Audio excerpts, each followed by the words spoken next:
Hey, hello, Andreas from Kozik here. We will be talking about how much money can you make with £1 million with different strategies. The 1 million is indicative, it can be lower, it can be higher depending on the case, but we use 1 million because it's a round number. So before we start, I want you to familiarize yourself with three key core concepts. Concept number one, the capital mix. Capital mix will mean what is the debt to equity ratio you use, or in financial terms, loan to value, LTV. Simple example, purchase price 1 million. If you have a mortgage of $500,000, LTV is 50%. Second concept, rent return or gross yield. This is effectively the rent divided with the purchase price. Example, gross rent 50,000, purchase price 1 million, the gross yield is 5%. And last, capital appreciation. What is the percentage of your property increase in value over time? Simple example, purchase price 2020 1 million, current value in 2022 1.2 million, capital appreciation 20%. So we have the loan to value, the gross yield, and the capital appreciation. Now, case one, this is the easiest case. We have a simple cash purchase for £1 million. The equity is 1 million. You have no mortgage, and therefore the total capital invested is 1 million. So your key metrics, LTV 0 because you have no mortgage. Gross yield and capital appreciation, we have assumed 5% for simplicity. So you are making 10% of wealth, increase of wealth on this investment. This is the easy case. Let's go to something a bit more complex. Now we're going to introduce 50% loan to value. That means we're going to introduce debt.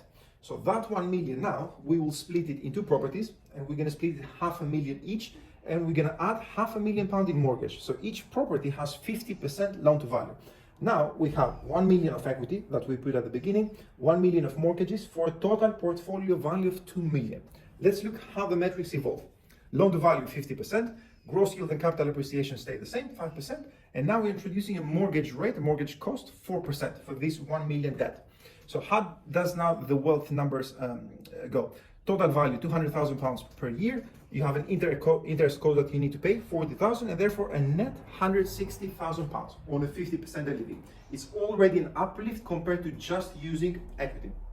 Now, something even more interesting. Pay attention. This is just a bit more complex.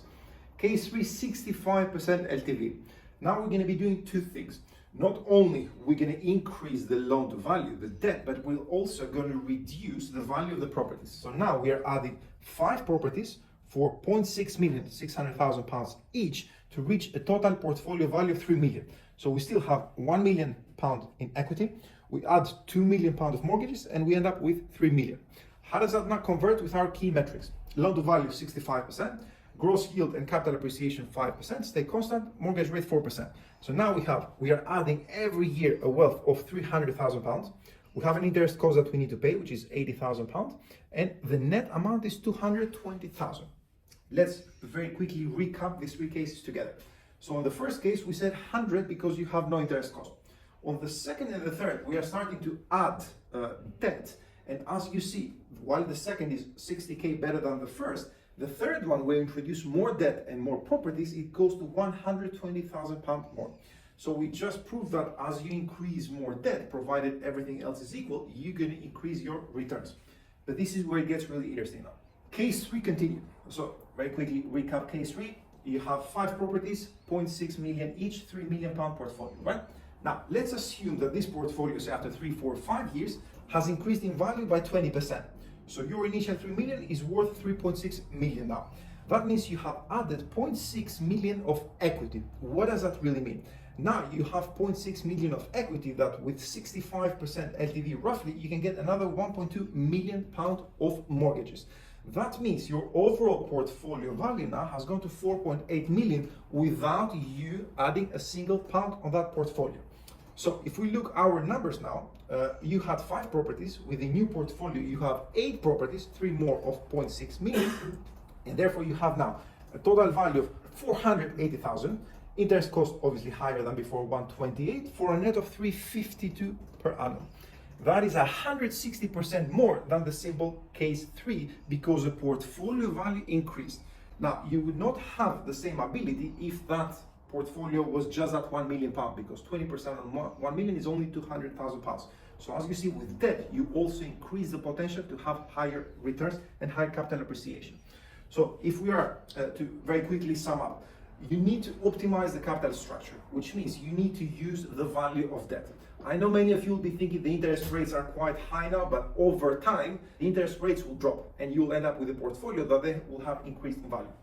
You need to choose properties that produce high returns. This is very important. Not all properties are the same, so obviously properties with higher returns will increase the overall yields.